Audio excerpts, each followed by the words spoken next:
The terminology of emotional intelligence was coined by Daniel Coleman and has since launched a new movement in business and management.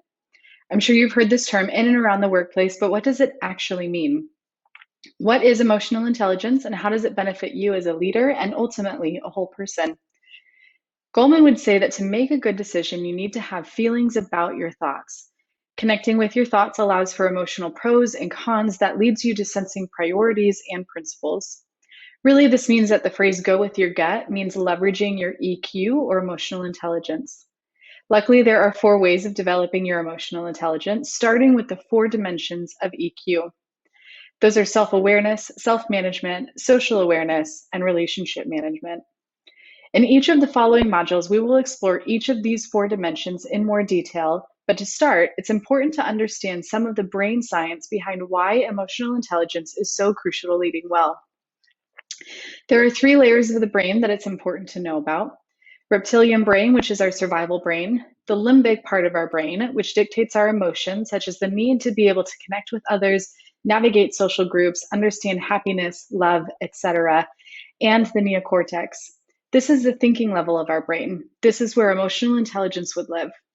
It allows us to have thoughts about emotions instead of just experiencing these emotions. When the reptilian layer of the brain takes over, the brain prepares the body for battle. This is where we slip into the fight, flight, or freeze response.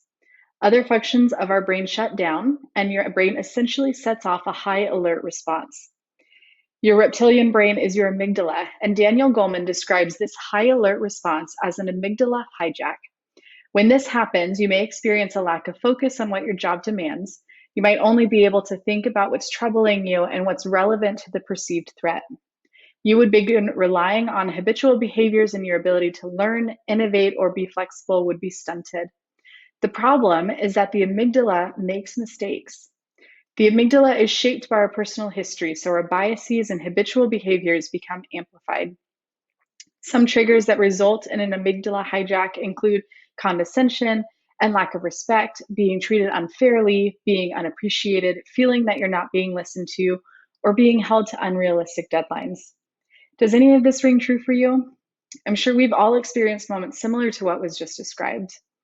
Exercising emotional intelligence allows us to mitigate these hijacks as well as navigate a healthy response when those arise.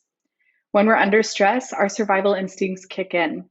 Throughout the next four modules, we will be discussing the different ways emotional intelligence can help you move from surviving to thriving in your role, whether that is in the office or in remote environments. You'll have opportunities to recognize that you've been hijacked and explore strategies for calming yourself down. By the end of this course, you'll be able to understand your triggers and apply this new level of EQ to your team, allowing them to engage in this learning as well. As you review the content, keep in mind that self-compassion is crucial to this curriculum. We will review activities for this, but everyone is starting somewhere. Whether you're highly emotional intelligent or just getting started on learning how to practice this, be kind to yourself, lean into the discomfort of discovery, and enjoy the next few hours of learning.